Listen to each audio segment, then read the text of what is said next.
emphasizing the importance of the Black consciousness movement, it was Matsimela Managa and Maisha Maponya. Other notable playwrights were Sam Hangwani, Boyki Mhlame, and Stan Mhlongo, just to mention a few.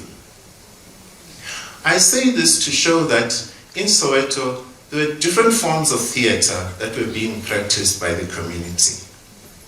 And virtually all community halls in Pefeni, Diepkloof, Meadowlands, Piri, Jabavu, Chawela, and Dobsonville, they all hosted a busy roster of plays, ballroom dancing, and music. Just remember that these plays, these halls were not meant to be for artists, but the artists appropriated them and reimagined them as creative spaces. Some of these halls are being renovated by government. We acknowledge that. And I'm glad that the Diepkloof Hall is one of them, and Meadowlands. Another important venue is Aya2 Cinema, which unfortunately has been taken over by commercial interests. Fortunately, the building itself is still standing, and this then prompts a challenge to us as artists, as activists, as government, as civic society, and the community. The question is, how do we preserve this heritage? And how do we ensure that it is a living heritage that engages the local community and inspires older and younger artists to make use of the place? So one may feel despair that commercial aspects present the danger of overpowering this vulnerable artistic space. On the other hand, we can create hope by taking certain actions for the future. We can do this by collaborating to reimagine a new age of cinema from the perspective of the arts. What type of plans and programs can we design and put in place to ensure that the legacy of Aya2 enriches the arts community today? In my research, in reflecting on the arts in Soweto, I drew from my own memories of growing up in the township.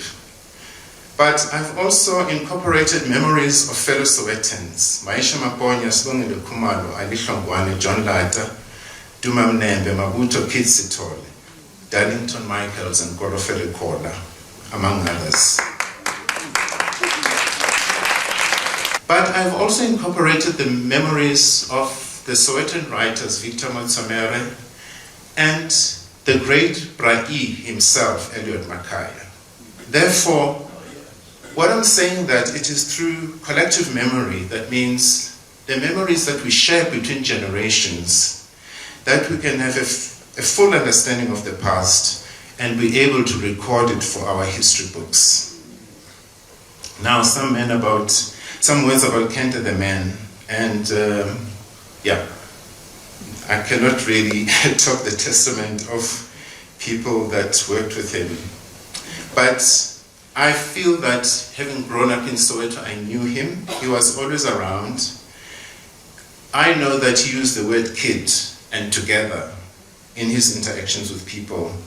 His personality was part of what sparked my interest in the arts.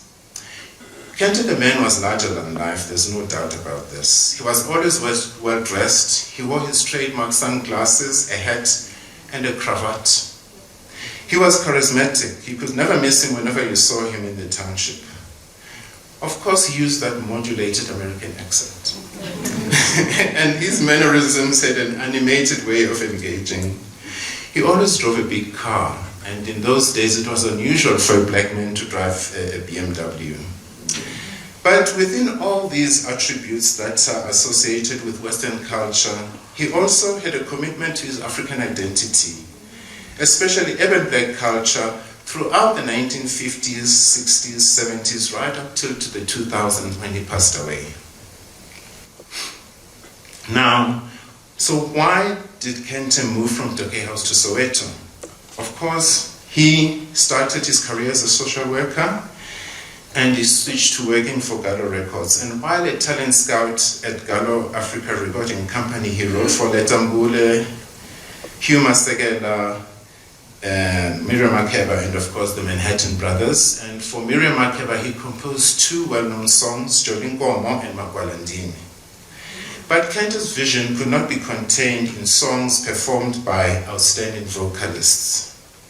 He soon decamped full-time to Dokey House, which in the 1960s incubated all black creatives, whether they were singers, dancers, or vocalists, or whatever they did. In time, though, he became disillusioned with the management of Dokey House. He wanted to tell stories that emphasized the black experiences of black people, and he wanted to do it in his own way. That was his character. Kente starting a theater in the township was an act of faith and imagination. Nobody before had started a theater from scratch in any township. It was an artistic and economic risk. Look, there is no record that he even thought of writing a business plan, which could have estimated the costs of renting a community hall, paying actors and feeding them, making theater sets, and advertising his play. Furthermore, Kente did not allow the legislative limitations of apartheid curb his vision. He was courageous and showed foresight. Under apartheid, there were strict controls excluding black businesses from certain industries, as well as reserving specific jobs for white people.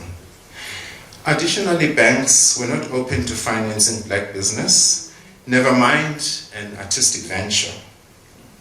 But, he found a way to make this really outrageous idea of starting a black theater company work. The legend is that he got a loan of 300 rand from the businessman Richard Maponya. Kente and Maponya actually developed a financing model that has unfortunately not been replicated. Despite its small scale, it is still a valuable lesson for township entrepreneurs and artists today. It is a lesson about exercising autonomy. It is also a lesson about taking artistic risks, and it is a lesson about collaboration. Kente calculated correctly that the Soweto audiences would have a hunger for indigenous theatre. Most of all, he had faith in the people of Soweto. So it is in marrying the artistic, social, and economic strands that we may see Kente's plays as a legacy for South African theatre. Now we'll talk a little bit about Gibson Kente's plays. Of course, his career began in 1961 and ended about 2003. During this period, he wrote approximately 35 plays. Okay, some of these plays were turned into TV series. And some scholars divide Kente's output into three phases. The first phase is between the period 1968 and 1970. Here, Kente wrote family dramas that emphasize the importance of the family in black society. We can look at Wanana the Jazz Prophet and its portrayal of gangsterism in society as an example.